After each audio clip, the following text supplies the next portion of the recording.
வணக்கம். இது 8 திக்கும் என்று வழங்குவது ஸ்ரீராம். முதலில் இந்த நேரத்திற்கான தலைப்புச் செய்திகளை பார்க்கலாம். திராவிடத்தை கண்டு தமிழ்நாட்டு ஆளுநர் RN ரவி அச்சப்படுகிறார். திமுக அரசின் 2 ஆண்டு சாதனை விளக்க பொதுக்கூட்டத்தில் முதலமைச்சர் ஸ்டாலின் பேச்சு.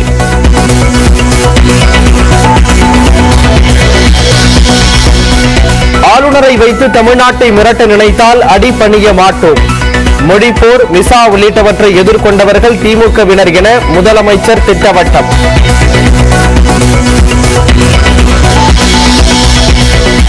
பொய் பலூன்களை ஊதி பெருக்குகிறது காங்கிரஸ் கட்சி. மாநில வளர்ச்சிக்கு முட்டுக்கட்டையாக இருப்பதாகவும் பிரதமர் மோடி குற்றச்சாட்டு.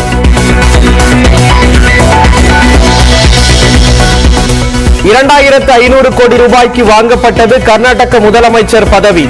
பாஜக மீது தேர்தல் பரப்புரையில் ராகுல் காந்தி குற்றச்சாட்டு.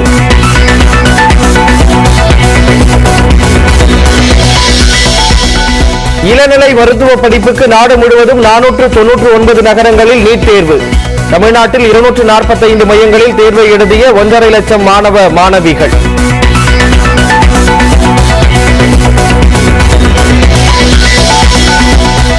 வங்கக்கடலில் திங்கட்கிழமை உருவாகிறது குறைந்த காற்றழுத்த தாழ்வு பகுதி. அடுத்த 5 நாட்களுக்கு மீனவர்கள் கடலுக்கு செல்ல வேண்டாம் என எச்சரிக்கை.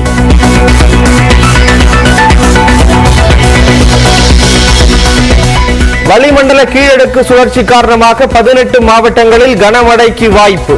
சென்னையில் மிதமான மழை பெய்யும் என்றும் வானிலை மையம் தகவல்.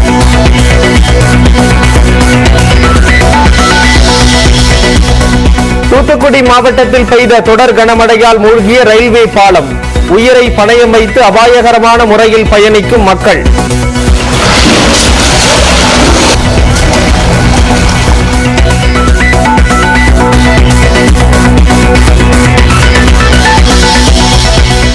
தமிழ்நாடு மற்றும் புதுச்சேரியில் தி கேரளா ஸ்டோரி திரைப்பட காட்சிகள் ரத்து. தொடர் போராட்டங்களால் திரையரங்கு உரிமையாளர்கள் நடவடிக்கை.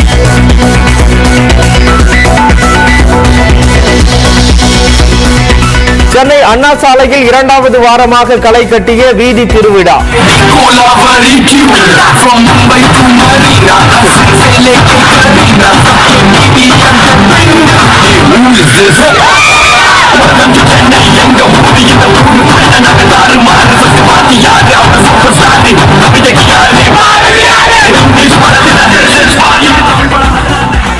கோவையிலும் ஆடல் பாடலுடன் உற்சாகம்.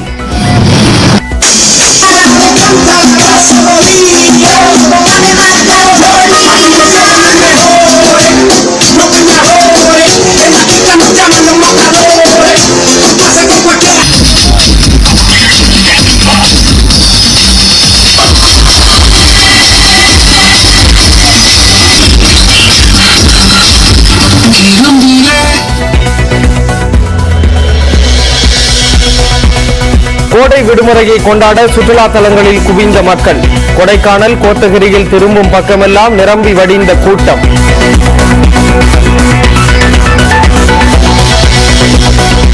மணிப்பூரில் பலத்த பாதுகாப்புடன் 3 மணி நேரம் மட்டும் கடைகள் திறப்பு.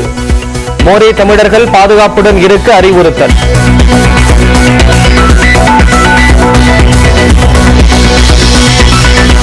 டெல்லியில் 2 வாரங்களை கடந்து நீடிக்கும் மல்யுத்த வீரர்களின் போராட்டம். போலீஸ் கண்காணிப்பையும் மீறி கைகோர்க்கும் விவசாயிகள்.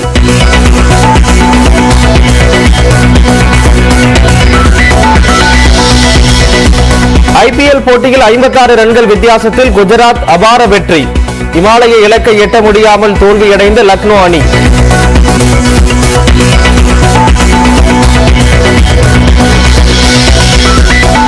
IPL தொடரில் சென்னை, டெல்லி அணிகள் மோதும் போட்டிக்கான டிக்கெட் விற்பனை திங்கட்கிழமை தொடக்கம். சேப்பாக்கத்தில் காலை 7 மணி முதல் கவுண்டர்களில் விநியோகம்.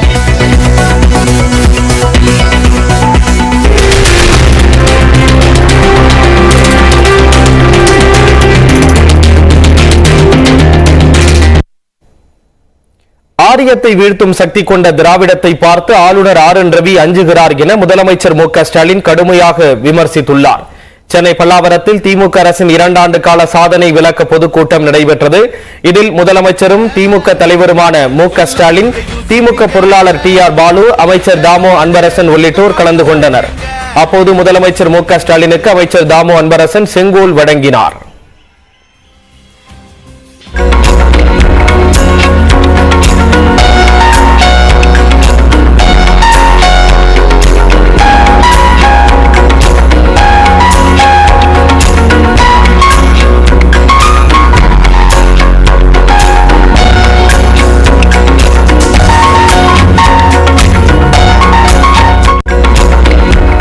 அதனைத் தொடர்ந்து மேடையில் முத்துவேல் கருணாநிதி ஸ்டாலின் எனும் நான் என கூறி உரையை தொடங்கிய மு.க.ஸ்டாலின், அதிமுக ஆட்சியில் அவலங்களை 2 ஆண்டுகளில் சீர் செய்துள்ளதாக கூறினார்.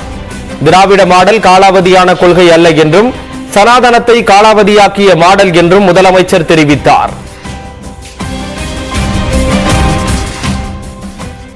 திராவிடம் என்றால் காலாவதியான கொள்கை அப்படின்னு சொல்லி இருக்கிறார். யாரு? தமிழ்நாட்டின் மாண்புமிகு ஆளுநர் அவர்கள்.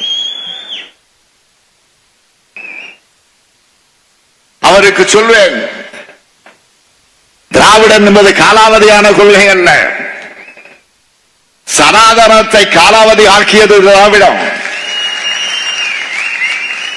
வர்ணாசிரமத்தை காலாவதி ஆக்கியது திராவிடம், மனுநீதியை காலாவதி ஆக்கியது திராவிடம், சாதியின் பெயரால் இழிவு செய்வதை காலாவதியாக்கியது திராவிடம். ஆளுநர் ஆர்.என். ரவி தமிழ்நாட்டின் அமைதியை குலைக்க பார்ப்பது ஏன் என வினவிய மு.க.ஸ்டாலின், அதற்காகத்தான் அவர் அனுப்பி வைக்கப்பட்டாரா என கேள்வி எழுப்பினார்.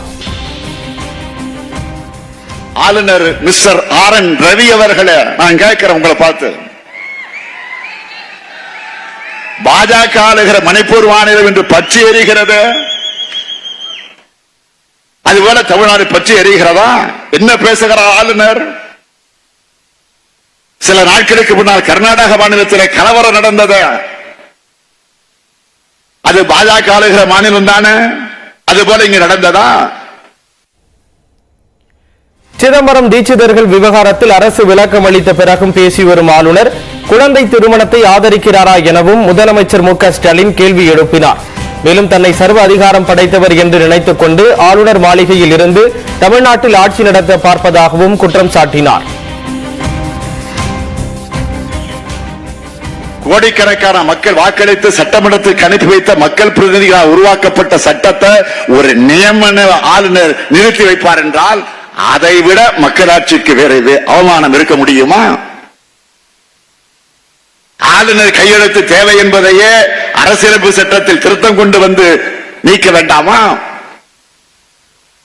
அதற்கான குரலை தான் எழுப்புகிறோம். இதையும் இந்த திராவிட மாடல் அரசு செயல்படுத்தி காட்டும். மக்களால் தேர்ந்தெடுக்கப்பட்ட அரசு உருவாக்கும் ஒரு சட்டத்திற்கு நியமன ஆளுநர் கையெழுத்து காத்திருப்பதை விட மக்களாட்சிக்கு அவமானம் இல்லை எனவும் முதலமைச்சர் மு.க.ஸ்டாலின் கூறினார்.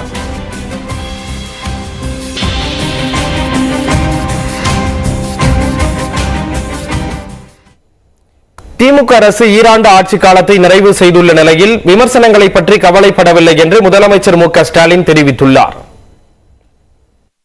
திமுக ஆட்சி பொறுப்பேற்று ஈராண்டுகள் நிறைவடைந்துள்ளது. இதை முன்னிட்டு ஈடில்லா ஆட்சி, ஈராண்டே சாட்சி என்ற சாதனை மலரை முதலமைச்சர் ஸ்டாலின் வெளியிட்டார். மேலும் 3 நாட்களுக்கு திமுக ஆட்சி குறித்த சாதனை விளக்க பொதுக்கூட்டங்கள் பல்வேறு இடங்களில் நடைபெறுகின்றன. அதே சமயம் திமுக அரசின் 2 ஆண்டு ஆட்சியை பல்வேறு எதிர்க்கட்சியினர் விமர்சித்து வருகின்றனர். திமுக அரசு ஆட்சிக்கு வந்தவுடன் மின்கட்டணம், சொத்து வரி உள்ளிட்டவற்றை உயர்த்தி மக்களை வஞ்சித்து வருவதாக முன்னாள் முதலமைச்சர் ஓ பன்னீர்செல்வம் குற்றம் சாட்டியிருந்தார். பூரண மதுவிலக்கு வாக்குறுதி தந்த திமுக அரசு தானியங்கி இயந்திரங்கள் மூலம் டாஸ்மாக் வருமானத்தை அதிகரிக்க முயற்சிப்பதாக கூறிய அவர், தமிழர்களின் நலன்களையும் உரிமைகளையும் காக்க திராவிட மாடல் ஆட்சி பயன் தராது என்பதை மக்கள் புரிந்து கொண்டதாக தெரிவித்தார். மேலும் சட்டம் ஒழுங்கை பராமரிப்பது உள்ளிட்ட பல்வேறு துறைகளிலும் கடந்த 2 ஆண்டுகளில் திமுக அரசு தோல்வியடைந்துள்ளது என அமமுக பொதுச் செயலாளர் டிடிவி தினகரன் விமர்சனம் செய்துள்ளார். அறிவிப்புகளை முன்வைப்பது, பின்னர் திரும்ப பெறுவதுமே சாதனை என திமுக பெருமைப்படலாம் எனவும் குறிப்பிட்டுள்ளார். அறிவிப்புகளை திரும்ப பெறும் அரசாகவும் வாரிசை வளர்த்துவிடும் அரசாகவும் இந்த ஈராண்டு ஆட்சி உள்ளதாக புதுச்சேரி துணைநிலை ஆளுநர் தமிழிசை சவுந்தரராஜன் தெரிவித்துள்ளார். எல்லா அமைச்சர்களின் துறையிலும் நிதி இருக்கிறதோ இல்லையோ அனைத்து விளங்குபவர்களும் உதயநிதி இருக்கிறார். ஆக ஓராண்டு 2 ஆண்டு சாதனையில வாரிசு உருவானது இன்னொரு சாதனை. நான் ஏற்கனவே சொன்ன மாதிரி அறிவிப்புகள் திரும்ப திரும்ப வரலாம் ஒரு ஆட்சியில இருந்து. அறிவிப்புகளை திரும்ப பெறும் ஆட்சியாகவும் இந்த ஆட்சி இருந்து கொண்டிருக்கிறது. இந்நிலையில் சென்னை மெரினா கடற்கரையில் அமைந்துள்ள முன்னாள் முதலமைச்சர்கள் கருணாநிதி மற்றும் அண்ணா ஆகியோரின் நினைவிடங்களுக்கு சென்ற முதலமைச்சர் ஸ்டாலின் அங்கு மலர் தூவி மரியாதை செலுத்தினார். பின்னர் எதிர்க்கட்சிகளின் விமர்சனங்கள் குறித்த செய்தியாளர்களின் கேள்விகளுக்கு பதிலளித்த அவர் விமர்சனங்கள் குறித்து தாம் இம்மியளவும் கவலைப்படுவதில்லை என்று கூறினார். நல்லவற்றை ஏற்றுக்கொள்வதாகவும் கெட்டவற்றை புறக்கணித்து விடுவதாகவும் அவர் தெரிவித்தார். இம்மையளவும் நான் கவலைப்படுவேன், நல்லதை எடுத்துப்பேன், கெட்டதை புறந்தள்ளிடுவேன். ஆட்சி பொறுப்பேற்பதற்கு முன்பு இதே இடத்துல உங்களை எல்லாம் சந்திச்சு சொன்னார். இந்த ஆட்சி ஓட்டு போட்டவங்களுக்கு மட்டும் இல்ல, ஓட்டு போடாதவங்களுக்கும் சேர்த்துதான். ஓட்டு போட்டவர்கள் மகிழ்ச்சி அடையணும், ஓட்டு போடாதவர்கள் இப்படிப்பட்ட ஆட்சிக்கு ஓட்டு போடாம விட்டுட்டோமே அப்படின்னு வருத்தப்படணும். அந்த அடிப்படையில் எங்களோட ஆட்சி இருக்குன்னு சொன்னேன். அந்த அடிப்படையில் தான் ஆட்சி நடந்துகிட்டு இருக்குன்னு நான் நினைக்கிறேன். கடந்த 2 ஆண்டுகளாக இந்த ஆட்சிக்கு ஒத்துழைப்பு கொடுத்தவர்கள் வரக்கூடிய ஆண்டுகளிலும் தொடர்ந்து ஒத்துழைப்பு கொடுக்க வேண்டும் என்று முதலமைச்சர் மு.க. ஸ்டாலின் கூறினார்.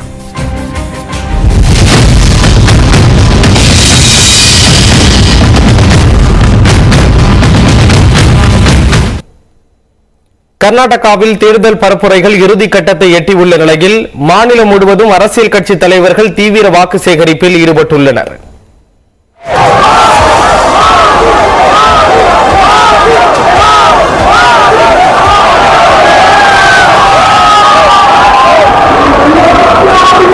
தென்னிந்தியாவில் பாஜக ஆளும் ஒரே மாநிலமான கர்நாடகாவில் ஆட்சியை தக்கவைக்கும் முனைப்பில் அக்கட்சியும் ஆட்சியை கைப்பற்றும் முயற்சியில் மற்ற கட்சிகளும் அனல் பறக்கும் இறுதிக்கட்ட பிரச்சாரத்தில் ஈடுபட்டுள்ளனர். திங்கட்கிழமை மாலையுடன் பிரச்சாரம் ஓய்வடையும் நிலையில் பெங்களூருவில் 2வது நாளாக பிரதமர் மோடி வாகன பேரணி மேற்கொண்டார்.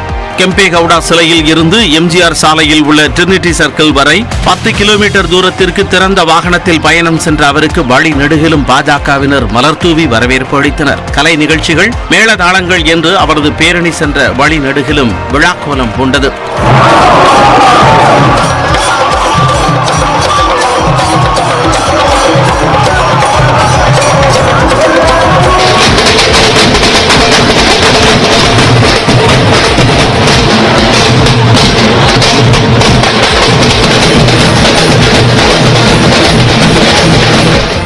பின்னர் சிவமுகாவில் பரப்புரை கூட்டத்தில் பேசிய அவர் பொய்யான வாக்குறுதிகளை காங்கிரஸ் அளித்து வருவதாக கூறினார். கர்நாடகாவின் வளர்ச்சிக்கு காங்கிரஸ் முட்டுக்கட்டையாக இருப்பதாகவும் பாஜக ஆட்சியில் பின்வழியாக பதவி பெறும் வழிமுறைகள் தடுக்கப்பட்டதாகவும் பிரதமர் மோடி குறிப்பிட்டார்.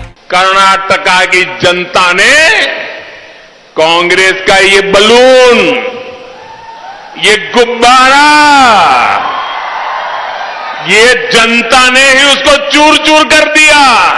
இதேபோல் உள்துறை அமைச்சர் அமித்ஷா பெலகாவியில் வாக்கு சேகரித்தார். பின்னர் அங்கிருந்து பெங்களூரு வரை தொடர்ந்து 6 இடங்களில் ஊர்வலமாக அமித்ஷா சென்றார். விஜயநகர் மாவட்டத்தில் உள்ள ஹரபனஹள்ளியில் பாஜக தேசிய தலைவர் ஜே.பி. நட்டா சாலை பேரணி மூலம் வாக்கு சேகரித்தார்.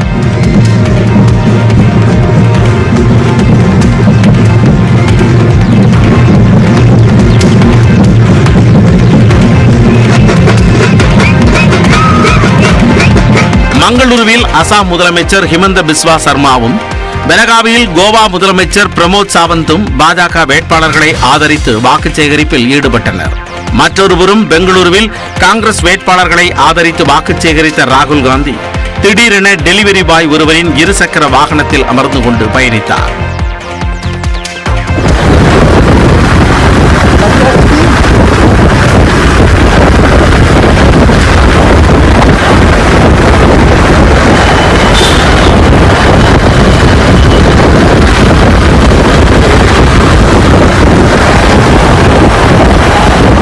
பின்னர் ஆனைக்கல்லில் நடைபெற்ற பிரச்சார கூட்டத்தில் உரையாற்றிய ராகுல் காந்தி கர்நாடகாவில் முதலமைச்சர் பதவி 2500 கோடி ரூபாய்க்கு விலைக்கு வாங்கப்பட்டதாக குற்றம் சாட்டினார். मणिपुर में आग लगी हुई है, लोग मारे जा रहे हैं, प्रधानमंत्री को कुछ लेना देना नहीं. होम मिनिस्टर को कुछ लेना देना नहीं। வேலையில்லா திண்டாட்டம் 40% கமிஷன் அரசு உள்ளிட்டவைதான் வன்முறைக்கு காரணம் என்று மூட்பித்திரியில் நடைபெற்ற பொதுக்கூட்டத்தில் காங்கிரஸ் பொதுச் செயலாளர் பிரியங்கா காந்தி குற்றம் சாட்டினார். नेहरू जी ने बेंगलुरु का हवाई अड्डा कब बनाया?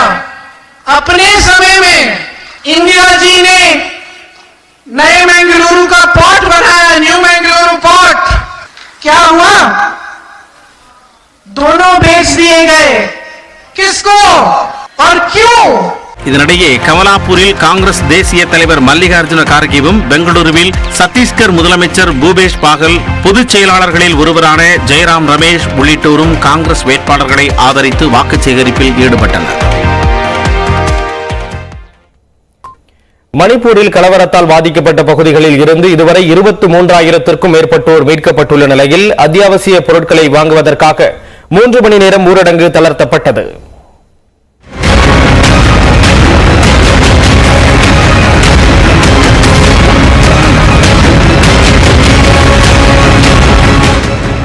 மணிப்பூரில் பழங்குடியின மக்களுக்கும் மாற்று சமூகத்தினருக்கும் இடையே ஏற்பட்ட மோதல் வன்முறையாக மாறியது. கடந்த 3ஆம் தேதி முதல் 5ஆம் தேதி வரை நடந்த மோதல்களில் வீடுகள், வாகனங்கள், கடைகள் அடித்து நொறுக்கப்பட்டன. இருதரப்பு மோதல்களில் 54 பேர் இதுவரை உயிரிழந்தனர். இருதரப்பிற்கும் இடையே மோதல் ஏற்பட்ட சுராச்சந்த்பூரில் சட்டம் ஒழுங்கை நிலைநாட்டும் வகையில் காவல்துறையினரும் ராணுவத்தினரும் இணைந்து ரோந்து பணியில் ஈடுபட்டு வருகின்றனர். இதனிடையே மணிப்பூரில் இருந்து ஏராளமானோர் அசாம் மாநிலத்திற்குள் தஞ்சமடைந்துள்ளனர். ஊரடங்கு அமலில் இருக்கும் நிலையில் பலரும் வன்முறை ஏற்பட்ட பகுதிகளில் தங்களை காப்பாற்ற வேண்டும் என கோரிக்கை விடுத்தனர். அதன் அடிப்படையில் அப்பகுதிகளில் இருந்து சுமார் 23,000 பேரை மீட்ட ராணுவத்தினர் அவர்களை தற்காலிக முகாம்களில் தங்க வைத்துள்ளனர்.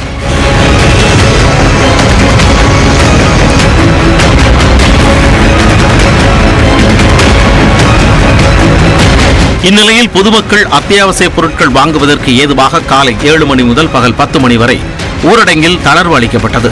பலத்த பாதுகாப்புடன் கடைகளும் திறக்கப்பட்டிருந்ததால் ஏராளமானோர் தேவையான பொருட்களை வாங்கிச் சென்றனர். இருப்பினும் மணிப்பூர் மாநிலத்தில் முழுவதும் நீட் தேர்வு நடத்தப்படவில்லை.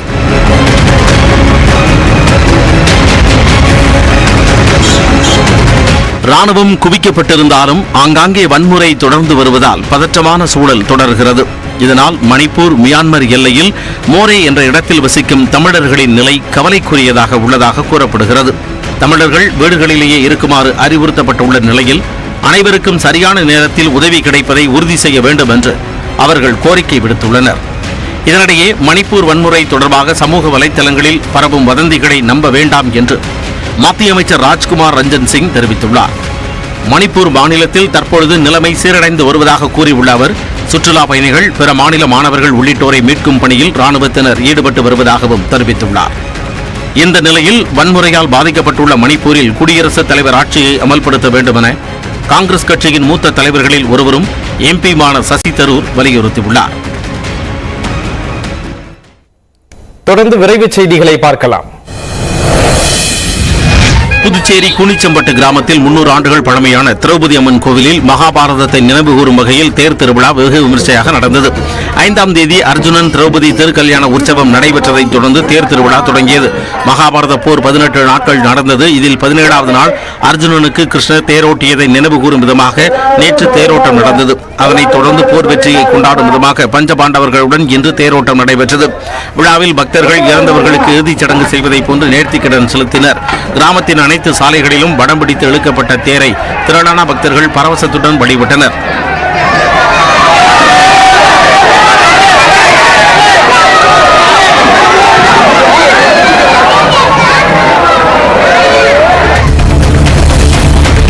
பள்ளி ஆசிரியர்களுக்கான பொது மாறுதல் கலந்தாய்வு தேதி குறிப்பிடப்படாமல் ஒத்திவைக்கப்பட்டுள்ளது. 2022-23 ஆண்டிற்கான ஆசிரியர் பொது மாறுதல் கலந்தாய்வு நாளை நடைபெற இருந்தது. இந்த நிலையில் தமிழ்நாடு பள்ளிக்கல்வி ஆணையர் மற்றும் தொடக்க கல்வி இயக்குநரகம் சார்பில் அனைத்து மாவட்ட முதன்மை கல்வி அலுவலர்களுக்கும் சுற்றறிக்கை அனுப்பப்பட்டுள்ளது.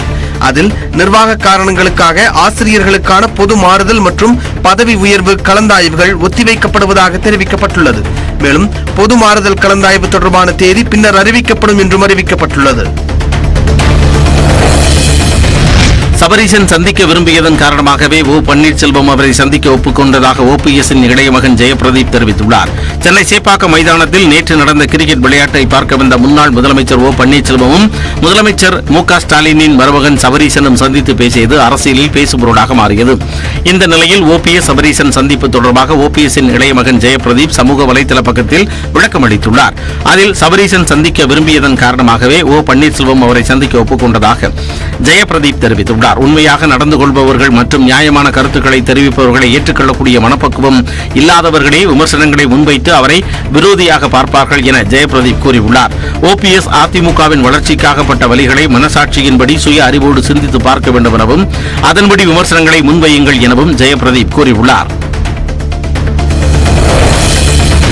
புதுக்கோட்டை மாவட்டம் ஆதனக்கோட்டை முத்துமாரியம்மன் கோயில் திருவிழாவை முன்னிட்டு ஜல்லிக்கட்டு போட்டி விறுவிறுப்பாக நடைபெற்றது. போட்டியில் மதுரை, சிவகங்கை, தஞ்சாவூர், திருச்சி என பல்வேறு மாவட்டங்களைச் சேர்ந்த 700க்கும் மேற்பட்ட காளைகள் பங்கேற்றன. அமைச்சர் மெய்யநாதன் போட்டியை தொடங்கி வைத்ததும் 6 சுற்றுகளாக போட்டி நடத்தப்பட்டது. வாடிவாசலில் சீறிப்பாய்ந்த காளைகளை 300க்கும் மேற்பட்ட காளையர்கள் அடக்கும் முயற்சியில் ஈடுபட்டனர்.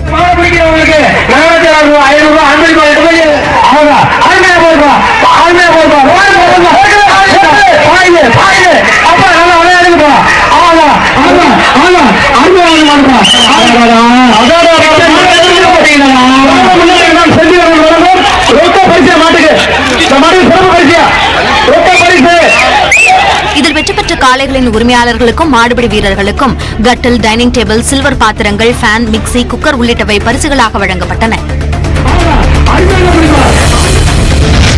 மைசூருவில் இருந்து சென்னை சென்ற வந்தே பாரத் ரயில் மீது அரக்கோணம் அருகே கல் வீசப்பட்டது. சனிக்கிழமை மாலை 6:15 மணி அளவில் மகேந்திரவாடி ரயில் நிலையம் அருகே வந்தே பாரத் ரயில் பயணித்தது. அப்போது அடையாளம் தெரியாத நபர்கள் வந்தே பாரத் ரயில் மீது கற்கள் வீசினர். இதில் ரயில் பெட்டியின் கண்ணாடி லேசாக உடைந்தது. இந்த தாக்குதல் குறித்து ரயில்வே ஓட்டுநர் சென்னை சென்ட்ரல் ரயில்வே காவலர்களுக்கு தகவல் அளித்தார். இது தொடர்பாக ரயில்வே பாதுகாப்பு படை காவலர்கள் மற்றும் காட்பாடி ரயில்வே காவல்துறையினர் விசாரணை நடத்தி வருகின்றனர். கேரள மாநிலம் கொச்சியில் இளைஞர்கள் 2 கும்பலாக சேர்ந்து தாக்கிய விவகாரத்தில் 2 கைது செய்யப்பட்டனர். ஆலுவா பகுதியில் கார் மீது ஆட்டோ உரசியதால் வாக்குவாதம் ஏற்பட்டது. அப்போது காரில் வந்த 2 ஆட்டோ ஓட்டுநர்கள் கும்பலாக சேர்ந்து தாக்கினர். தொடர்பான வீடியோ வெளியான நிலையில் தாக்குதலில் ஈடுபட்ட 2 காவல்துறையினர் கைது செய்தனர். எஞ்சிய நபர்களை தீவிரமாக தேடி வருகின்றனர். மேலும் கைதான 2 பல்வேறு குற்ற வழக்குகளில் தேடப்பட்டு வந்தவர்கள் என்பதும் தெரியவந்தது.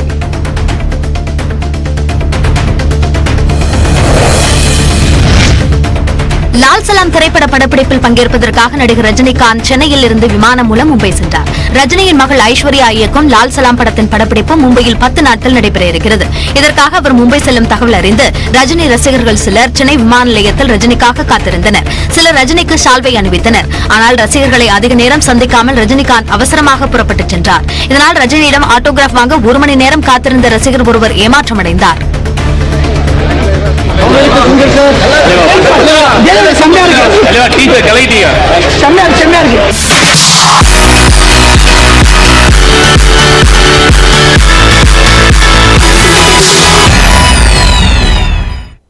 சென்னை மற்றும் கோவையில் நடைபெற்ற ஹாப்பி ஸ்ட்ரீட்ஸ் நிகழ்ச்சியில் சிறுவர்கள் முதல் பெரியவர்கள் வரை கலந்து கொண்டு ஆட்டம் பாட்டத்துடன் ஞாயிற்றுக்கிழமையை கொண்டாடி மகிழ்ந்தனர்.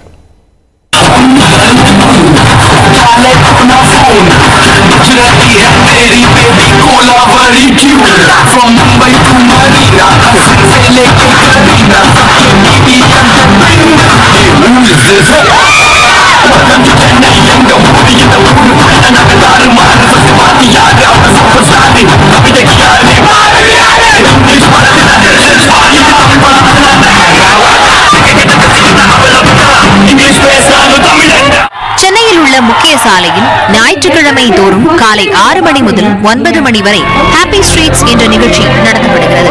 இந்நிலையில் 24 மணி நேரமும் பரபரப்பாக காணப்படும் அண்ணா சாலையில் 2வது வாரமாக ஹாப்பி ஸ்ட்ரீட்ஸ் நிகழ்ச்சி ஆட்டம் பாட்டத்துடன் நடைபெற்றது. இதற்காக அண்ணா சாலையில் 3 மணி நேரத்திற்கு போக்குவரத்து நிறுத்தப்பட்டது. துள்ளலான இன்னிசை கச்சேரியில் பாடல்களுக்கு ஏற்றவாறு சிறுவர்கள், இளைஞர்கள் மட்டுமின்றி வயதானவர்களும் உற்சாகமாக நடனமாடினர்.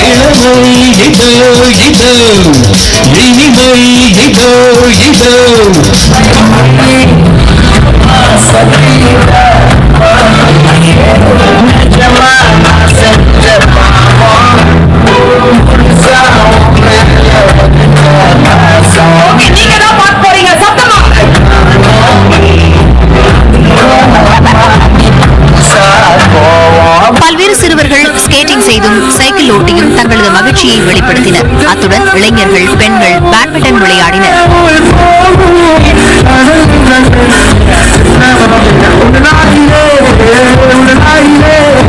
இங்கு நடைபெற்ற நாய்கள் கண்காட்சியில் பல்வேறு இனங்களைச் சேர்ந்த நாய்கள் ஒய்யாரமாக நடந்து வந்து அனைவரின் கவனத்தையும் ஈர்த்தன.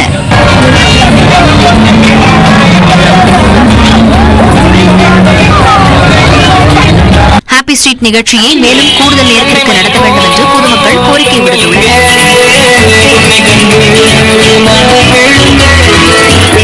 ஹாப்பி ஸ்ட்ரீட்ஸ் போனதே இல்ல, சோ எக்ஸ்பெக்டேஷன்ஸே இல்ல. எப்படி இருக்கும் ஒண்ணுமே தெரியல. வந்து காலியா இருந்துச்சு, என்ன பண்றதுன்னா யோசிச்சுட்டு வந்தோம். பட் செம்ம வைபா, ஜாலியா இருக்கு. Totally enjoying. டான்ஸ் ஆடினா, அப்புறம் பெயிண்டிங் பண்ண, நிறைய விளையாண்டு ஜாலியா எல்லாரும் வாங்க. இதேபோல் கோவை ஆர்எஸ்புரம் பகுதியில் உள்ள டிபி சாலையில் ஹாப்பி ஸ்ட்ரீட் நிகழ்ச்சி ஆடல் பாடலுடன் நடைபெற்றது. கேரம், கிரிக்கெட், பலூன் பஸ்டர், பாட்டில் அப் போன்ற பல விளையாட்டுகளில் சிறுவர்கள் முதல் பெரியவர்கள் வரை உற்சாகமாக கலந்து கொண்டனர்.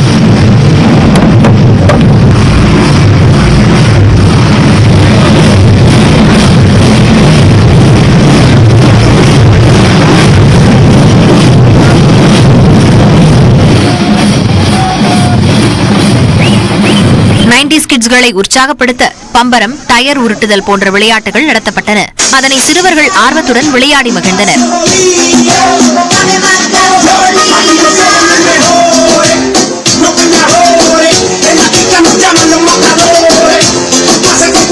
அத்துடன் நடன கலைஞர்கள் ரோபோ உட்பட பல்வேறு வேடங்களில் நடனமாடி மகிழ்வித்தனர்.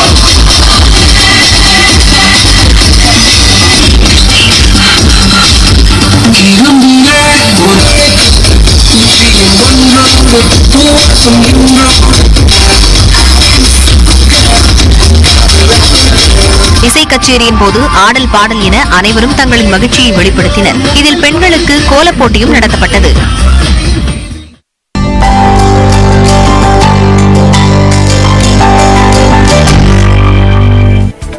தொடர்ந்து நம்ம ஒரு செய்திகளை பார்க்கலாம். ராணிப்பேட்டை மாவட்டம் வாலாஜாப்பேட்டை அருகே ஆசிரியர் காலனி குடியிருப்பில் அனுமதியின்றி வீட்டில் பட்டாசு தயாரித்த போது ஏற்பட்ட வெடி விபத்தில் இருவர் படுகாயமடைந்தனர். சுரேஷ் மற்றும் ராஜேந்திரன் ஆகிய இருவர் பட்டாசு தயாரிப்பில் ஈடுபட்டிருந்த போது எதிர்பாராத விதமாக மூலப்பொருட்கள் திடீரென வெடித்து சிதறின. இந்த வெடி விபத்தில் சுரேஷுக்கு சொந்தமான வீடு முழுவதுமாக இடிந்து தரைமட்டமானது. உடல் முழுவதும் தீக்காயங்களுடன் உயிருக்கு ஆபத்தான நிலையில் இருவரையும் மீட்டு சிகிச்சைக்காக மருத்துவமனையில் அனுமதித்துள்ளனர். வேலூர் மாவட்டம் குடியாத்தம் அருகே ஆந்திரா செல்லும் மலைப்பாதையில் யானை கூட்டம் உலா வந்த வீடியோ காட்சி வெளியாகியுள்ளது. சைனகுண்டா சோதனை சாவடியின் அருகே பழமநேரி பகுதியில் யானைகள் குட்டிகளுடன் 2 குழுக்களாக சுற்றித் திரிகின்றன. இதனால் அந்த வழியாக செல்லும் வாகன ஓட்டிகளும் பொதுமக்களும் அச்சமடைந்துள்ளனர்.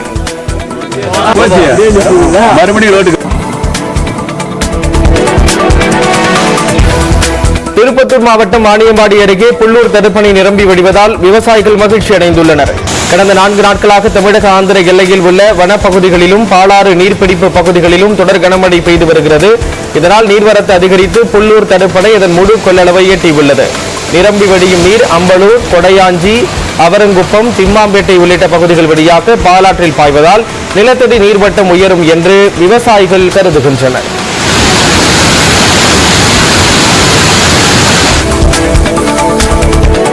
விருதுநகர் மாவட்டம் ராஜபாளையத்தில் விற்பனைக்காக பதுக்கி வைக்கப்பட்டிருந்த 375 கிலோ புகையிலை பொருட்கள் பறிமுதல் செய்யப்பட்டன.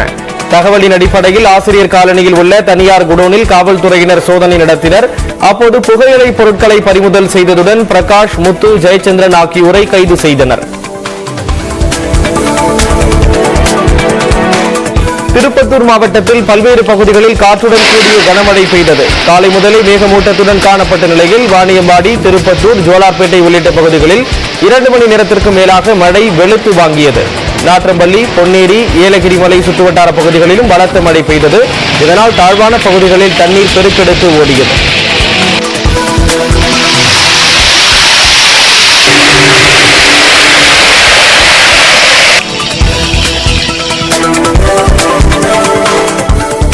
கள்ளக்குறிச்சி மாவட்டம் சங்கராபுரம் அருகே நெடுமானூர் பெரிய ஏரி நிரம்பி வடிவதால் 10க்கும் மேற்பட்ட கிராமங்களைச் சேர்ந்த விவசாயிகள் மகிழ்ச்சி அடைந்துள்ளனர். கடந்த ஒரு வாரமாக மாலை நேரங்களில் இடியுடன் கூடிய பலத்த மழை பெய்து வருவதால் நெடுமானூர் பெரிய ஏரி நிரம்பி மறுகால் பாய்கிறது. இதனால் சேசுசமுத்திரம், சோடம்பட்டு, மூரார்பாளையம் உள்ளிட்ட 10க்கும் மேற்பட்ட கிராமங்களில் உள்ள குளங்கள், கிணறுகள் வேகமாக நிரம்புகின்றன. கோடை காலத்தில் ஏரிகள் நிரம்பி வடிவது இதுவே முதல் முறை என கிராம மக்கள் வியப்படைகின்றனர்.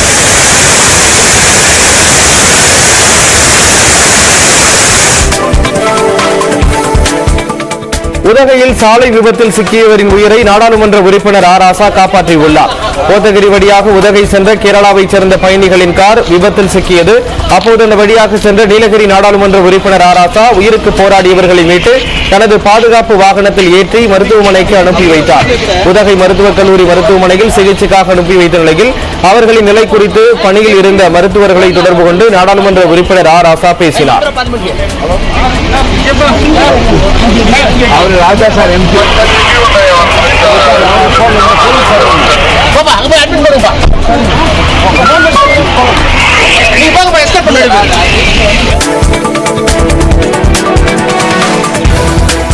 நீலகிரி மாவட்டம் குன்னூரில் அனுமதியின்றி செயல்பட்ட விடுதிக்கு வருவாய்த்துறையினர் சீல் வைத்தனர். கோடை சீசன் தொடங்கியுள்ள நிலையில் வீடுகளுக்கான அனுமதி பெற்று தங்கும் விடுதிகளாக செயல்பட்டு வருவதாக புகார் எழுந்தது.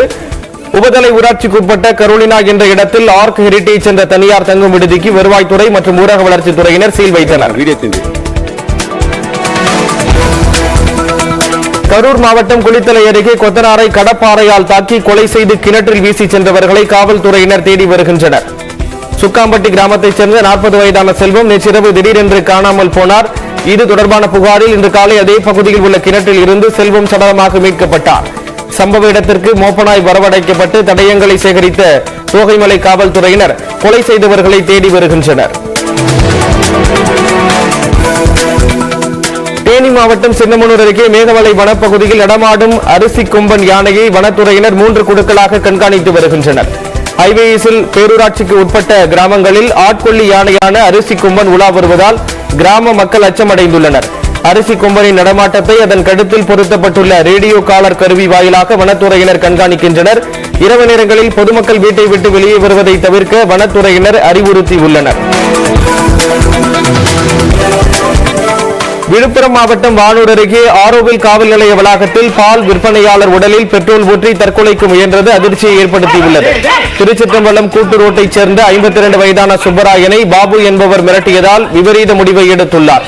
மேலும் பால் ஏற்றி வந்த அவரது வாகனம் கடத்தப்பட்டதாகவும் அவர்கள் மீது உடனடி நடவடிக்கை எடுக்க கோரியும் காவல் நிலைய வளாகத்தில் பால் வியாபாரி சுப்பராயன் தற்கொலைக்கு முயன்றார்.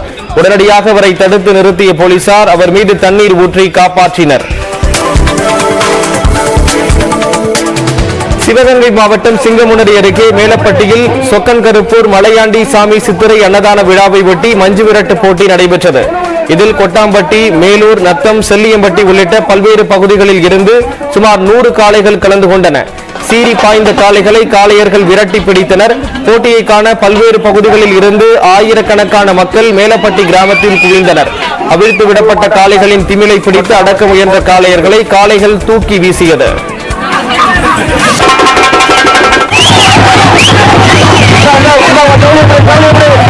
மாட்டுக்கு பரிசு கொடுக்கிற மாட்டுக்கு வந்து மாட்டோடு இருக்க முடியும். தொழுவுல இருந்து வாங்க, தொழு காலையில இருந்து வெயிட் பண்ணிருக்கு மாடு. தொழுவுல மாட்டு கொடுப்பா, பார்த்து பார்த்து.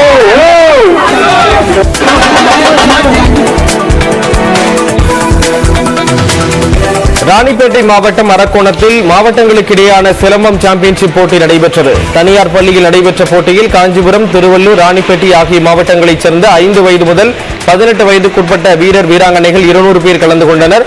போட்டியில் வெற்றி பெற்ற வீரர்கள் மாநில அளவிலான போட்டியில் கலந்து கொள்ள உள்ளனர்.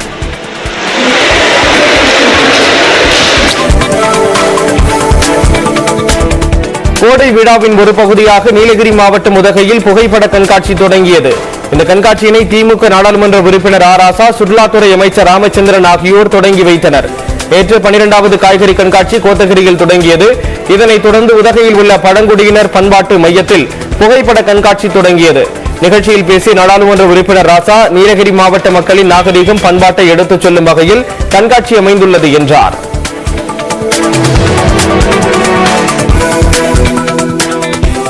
தமிழ்நாடு அரசின் 2 ஆண்டு கால ஆட்சி சிறப்பாக இருப்பதாக மார்க்சிஸ்ட் கம்யூனிஸ்ட் கட்சியின் மாநில செயலாளர் கே பாலகிருஷ்ணன் தெரிவித்துள்ளார். தருமபுரி பெரியார் மன்றத்தில் காவிரி உபரிநீர் திட்டத்தை நிறைவேற்ற போராட்ட ஆயத்த மாநாடு கூட்டம் நடைபெற்றது. இதில் கலந்து கொண்ட மார்க்சிஸ்ட் கம்யூனிஸ்ட் கட்சியின் மாநில செயலாளர் பாலகிருஷ்ணன் ஆளுநர் ஆர் என் ரவியை வெளியேற்றுவதற்கான நடவடிக்கைகளை திமுக தோழமை கட்சிகளோடு முதலமைச்சர் மு க ஸ்டாலின் கலந்து பேச வேண்டும் என கேட்டுக் கொண்டார். மதவெறி சக்தியாக இருக்கிற பாஜக அதோடு கூட்டணி சேர்ந்திருக்கிற கட்சிகளையும் சேர்த்துக் கொண்டு தமிழகத்தை ஒரு மத கலவரமோ அல்லது வேறு மாதிரியான கலவரங்களோ நடக்கக்கூடிய மாநிலமாக மாற்றுவதற்கு முயற்சிக்கிறார்கள். எனவே அப்படிப்பட்ட சக்திகளை தீவிரமாக கட்டுப்படுத்துவதற்கு நடவடிக்கை எடுக்க வேண்டும் என்று இந்த நேரத்தை கேட்டுக்கொள்ள விரும்புகிறேன். காஞ்சிபுரத்தில் டிஎன்பிஎஸ்சி தேர்வு எழுத அனுமதிக்காததால் தேர்வர்கள் கதவை உடைத்துக் கொண்டு உள்ளே நுழைந்ததால் பரபரப்பு ஏற்பட்டது. ஊரக வளர்ச்சி மற்றும் ஊராட்சி துறையில் உள்ள சாலை ஆய்வாளர் பதவிக்கான எழுத்துத் தேர்வு காஞ்சிபுரம் அடுத்த ஏனாத்தூர் பகுதியில் அமைந்துள்ள தனியார் கல்லூரியில் நடைபெற்றது. இதில் பிற்பகல் 2 மணி தேர்வுக்கு 1:30 மணிக்கே கல்லூரி நுழைவு வாயில் மூடப்பட்டதால் ஆத்திரமடைந்த தேர்வர்கள் கதவை உடைத்துக் கொண்டு உள்ளே நுழைந்து தேர்வு எழுதினர். தமிழ்நாடு அரசு தேர்வு பணியாளர் மையம் மூலம் நடத்தப்படும் தேர்வுக்கு உரிய நேரம் வரை தேர்வர்களை கல்லூரி நிர்வாகம் அனுமதிக்க வேண்டும் என கூறி கல்லூரி வாயிற் கதவை உடைத்தெறிந்து தேர்வு எழுதினர்.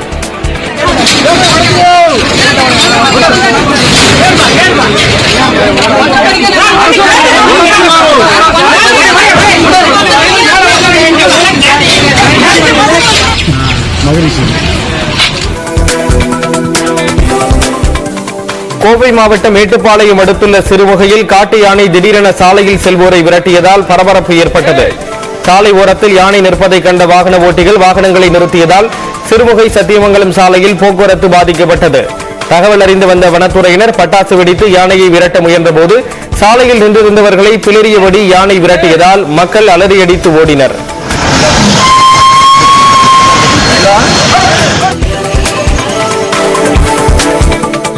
மின்சாரம் தாக்கி உயிரிழந்த கட்டட தொழிலாளி குடும்பத்திற்கு அரசு நிவாரணம் வழங்க கோரி சேலம் அரசு மருத்துவமனை முன்பு உறவினர்கள் போராட்டத்தில் ஈடுபட்டனர். இச்சிப்பாளையத்தைச் சேர்ந்த மேஸ்திரி முருகப்பன் சாலையில் நடந்து சென்றபோது அவர் மீது மின்கம்பி அருந்து விழுந்ததால் சம்பவ இடத்திலேயே உயிரிழந்தார். இவரது குடும்பத்திற்கு நிவாரணம் வழங்க வேண்டும், அரசு வேலை வழங்க வேண்டும் என வலியுறுத்தி உறவினர்கள் தர்ணா போராட்டத்தில் ஈடுபட்டனர்.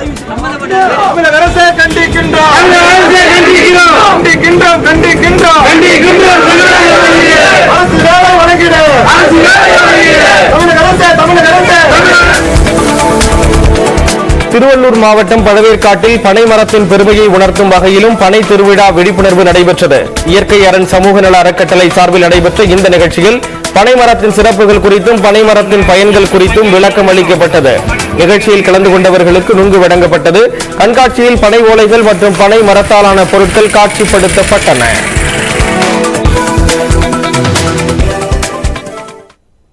தொடர்ந்து 1 நிமிட செய்திகளை பார்க்கலாம். கோடை விடுமுறையை கொண்டாட சுற்றுலா தலங்களில் ஏராளமானோர் குவிந்தனர். பல்வேறு மாநிலங்களில் இருந்தும் கொடைக்கானலுக்கு சென்ற சுற்றுலா பயணிகள் இதமான சூழலில் குதிரை சவாரி செய்தும் நட்சத்திர ஏரியில் படகு சவாரி செய்தும் மகிழ்ந்தனர்.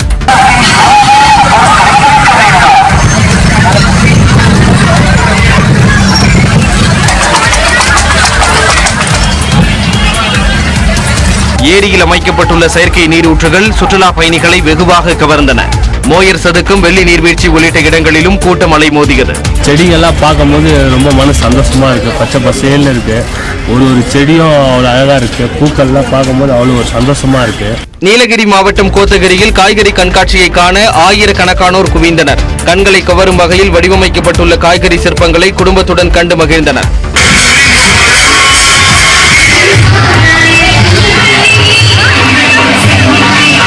இதேபோல கன்னியாகுமரி மாவட்டத்தில் உள்ள திருப்பரப்பு அருவியில் ஏராளமான சுற்றுலா பயணிகள் நீராடி மகிழ்ந்தனர்.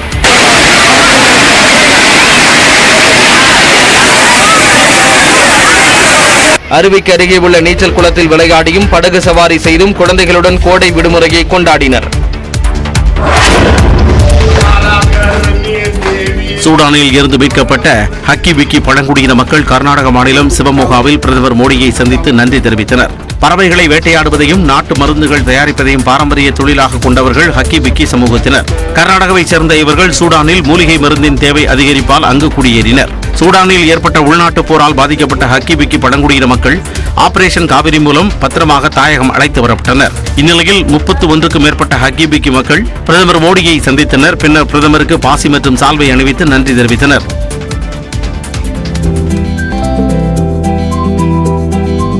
இதனையடுத்து ஹக்கி பிக்கி பழங்குடியினர் மக்களுடன் பிரதமர் மோடி கலந்துரையாடினார். அவர்களும் தங்களின் அனுபவத்தை பிரதமரிடம் பகிர்ந்து கொண்டனர்.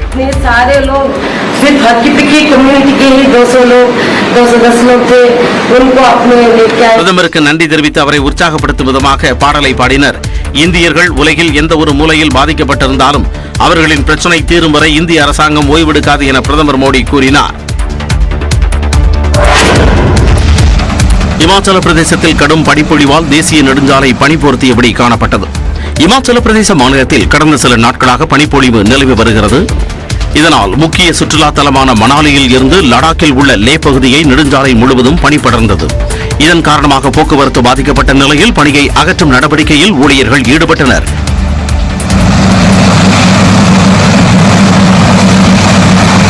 இதேபோன்று மாநிலத்தின் மற்ற பகுதிகளிலும் கணிசமாக பனிப்பொழிவு இருந்தது. இதனால் சாலைகள் இருப்பதே தெரியாத அளவுக்கு பனி மூடியது. இதன் காரணமாக இமாச்சலுக்கு வரும் சுற்றுலா பயணிகளின் எண்ணிக்கையும் அதிகரித்துள்ளது. 12ஆம் வகுப்பு பொதுத் தேர்வு முடிவுகள் நாளை வெளியிடப்படுகின்றன. காலை 9:30 மணிக்கு வெளியாகும் தேர்வு முடிவினை www.tnresults.nic.in, www.dgel.tn.nic.in உள்ளிட்ட இணையதளங்கள் மூலம் அறிந்து கொள்ளலாம் என தெரிவிக்கப்பட்டுள்ளது.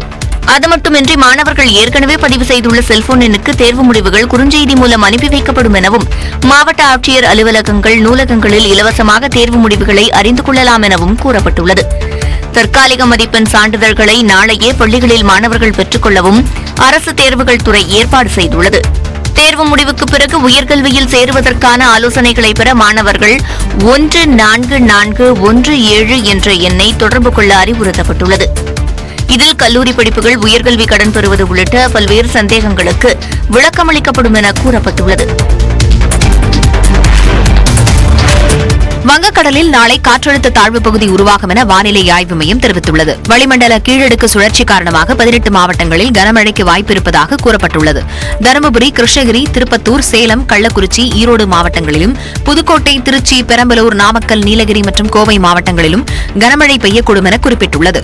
அரியலூர், தஞ்சாவூர், திருவாரூர், நாகை, மயிலாடுதுறை, கடலூர் மாவட்டங்களிலும் இடியுடன் கூடிய கனமழைக்கு வாய்ப்பிருப்பதாக கணித்துள்ளது. சென்னையில் அடுத்த 2 நாட்களுக்கு மிதமான மழை பெய்யக்கூடும் என்றும் வானிலை ஆய்வு மையம் அறிவித்துள்ளது. தென்கிழக்கு வங்கக்கடல் பகுதியில் உள்ள வளிமண்டல கீழடுக்கு சுழற்சி நாளை காற்றழுத்த தாழ்வு பகுதியாக மாறும் என குறிப்பிட்டுள்ளது. இதனால் தமிழகம் மற்றும் புதுச்சேரி கடற்பகுதிகளில் 60 கிலோமீட்டர் வேகம் வரை சூறைக்காற்று வீசக்கூடும் என்பதால் அடுத்த 5 நாட்களுக்கு மீனவர்கள் கடலுக்கு செல்ல வேண்டாம் என வானிலை ஆய்வு மையம் அறிவுறுத்தியுள்ளது.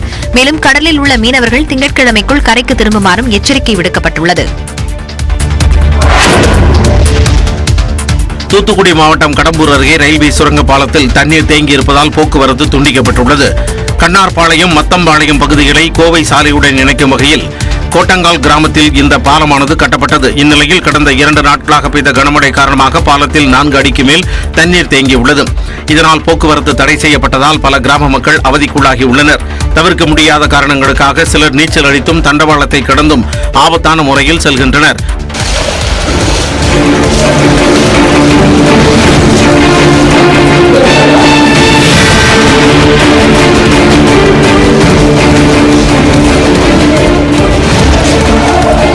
தம்பி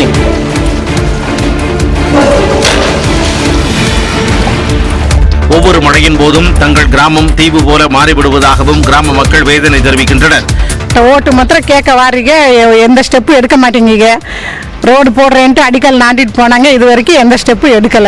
இதை யாருமே எதுவும் கண்டுக்கல. இதை உடனடியாக நாங்கள் தீர்வு பண்ணோம். அப்படி இல்லை அவங்களால எதுவும் பண்ண முடியாது அப்படின்னா இங்கே இருக்கிற 400 குடும்பங்களோட ஆதார் ஐடி, ஓட்டர் கார்டு எல்லாமே அவங்களுக்கு கொடுத்துட்டு நாங்கள் ஒரு இங்கே தனிவாக தீவில் இருக்கிற மாதிரி இருந்துக்கிறோம்.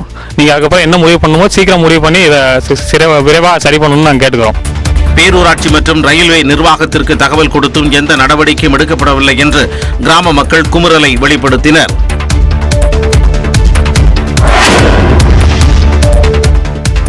கர்நாடகாவில் தேர்தல் பிரச்சாரம் இறுதிக்கட்டத்தை அடைந்துள்ள நிலையில் தலைவர்களை வரவேற்க மலர்கள் அதிக அளவில் வாங்கப்படுவதால் பூ வியாபாரிகள் மகிழ்ச்சியில் திளைத்துள்ளனர். பாஜக, காங்கிரஸ், மதசார்பற்ற ஜனதா தளம் கட்சிகள் பெங்களூருவில் மட்டும் தினசரி 10 டன் பூக்களை வாங்குவதாக கூறப்படுகிறது. பிரதமர் மோடி, மத்திய அமைச்சர் அமித்ஷா ஆகியோரின் சாலை பேரணிகளுக்கு பாஜக மட்டும் 5 டன் பூக்களை வாங்குவது தெரியவந்துள்ளது.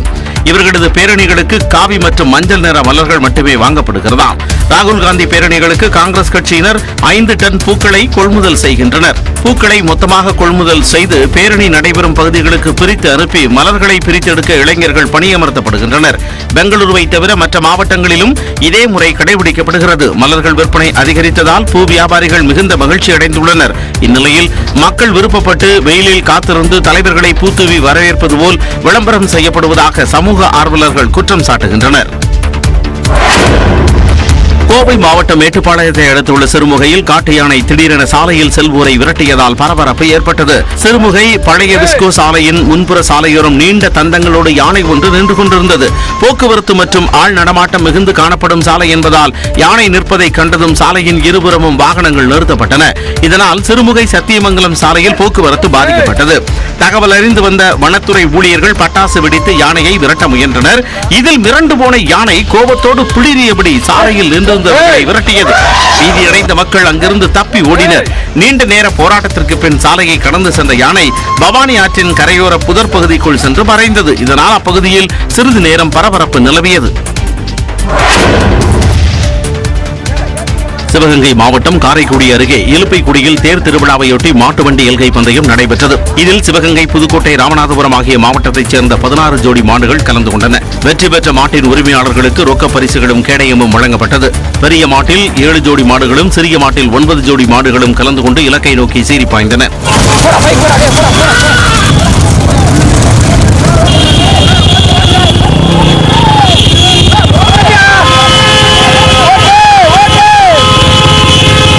பெரிய மாட்டிற்கு 13 கிலோமீட்டர் தூரமும், சிறிய மாட்டிற்கு 10 கிலோமீட்டர் தூரமும் இலக்கு நிர்ணயிக்கப்பட்டது. விறுவிறுப்பாக நடைபெற்ற மாட்டு வண்டி பந்தயத்தை சாலை ஓரத்தில் நின்று ஏராளமானோர் கண்டுகளித்தனர்.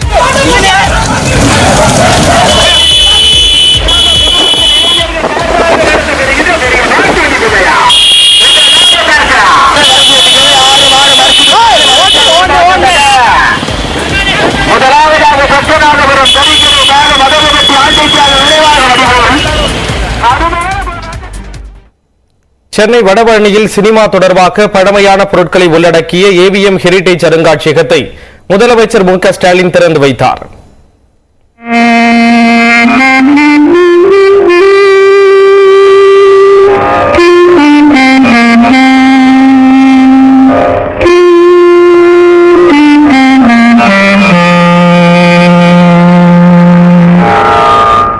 இந்திய சினிமா துறையின் வரலாற்றையும் வளர்ச்சியையும் திரும்பி பார்க்கும் போது தவிர்க்க முடியாதவற்றில் ஒன்று இந்த காட்சி.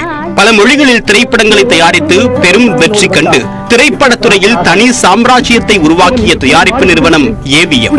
இந்த 3 எழுத்து இல்ல, இந்த 3 எழுத்தும் என்னுடைய உழைப்பு. அதை திருப்பி நீங்க ப்ரொடக்ஷன் ஆரம்பிக்கணும்னு சொன்னார். சிவாஜி கணேசன், கமல்ஹாசன் என்று உலகம் போற்றும் பல்வேறு கலைஞர்களை உருவாக்கிய இந்த நிறுவனம் அண்மை காலமாக திரைப்பட தயாரிப்பில் இருந்து விலகி உள்ளது. 4 தலைமுறைகளை கண்ட அதன் ஸ்டுடியோவின் ஒரு பகுதி திருமண மண்டபமாகவும் குடியிருப்புகளாகவும் மாற்றப்பட்டுள்ளன. மற்றொரு பகுதி சினிமா அருங்காட்சியகமாக புதுப்பிக்கப்பட்டுள்ளது. இந்த அருங்காட்சியகத்தை முதலமைச்சர் மு.க. ஸ்டாலின் திறந்து வைத்தார். ஸ்டுடியோவின் 3வது தளத்தில் ஆரம்ப கால சினிமாவில் பயன்படுத்தப்பட்ட அரிய பொருட்களை கொண்ட ஹெரிடேஜ் அருங்காட்சியகத்தை ஏவிஎம் நிர்வாகம் உருவாக்கியுள்ளது. இதில் அரிய வகை கேமராக்கள், சினிமா உபகரணங்கள், புகைப்படங்கள் உள்ளிட்டவை இடம்பெற்றுள்ளன.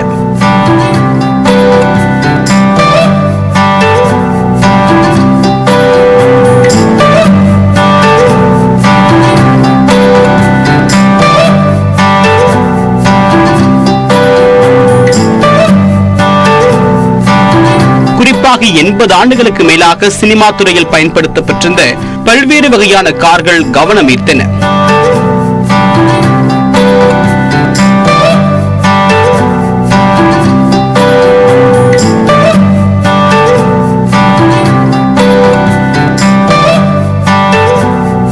ஏவிஎம் ஸ்டுடியோ கடந்து வந்த பாதை, இதுவரை அந்த நிறுவனம் உருவாக்கிய திரைப்படங்கள், அந்த நிறுவனத்தால் அறிமுகம் செய்யப்பட்ட இயக்குனர்கள், நடிகர்கள், நடிகைகள் உள்ளிட்டவை குறித்த வீடியோ நிகழ்ச்சியில் திரையிடப்பட்டது.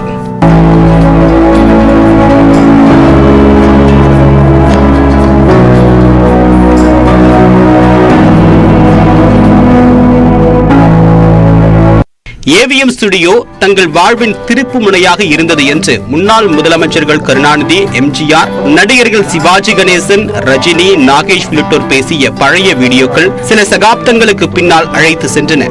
2 வருஷத்துக்கு ஒரு வாட்டியோ யாருக்கு படம் பண்ணலையோ இல்லையோ, பட் சரவணன் சார் மட்டும் தான் பண்ணிட்டே இருப்பார். ஏவிஎம் ஸ்டுடியோவில் அவருடைய பிள்ளைகளை விட எனக்கு தான் உரிமை ஜாஸ்தி. அவர் நான் வாழ்க்கையில மறந்தேன்னா என்னை விட நன்றி கொண்டவர் யாருமே இருக்க முடியாது. டப்பிங் படங்கள் என்பதற்கான முன்னோடி இந்த நிறுவனம் தான்.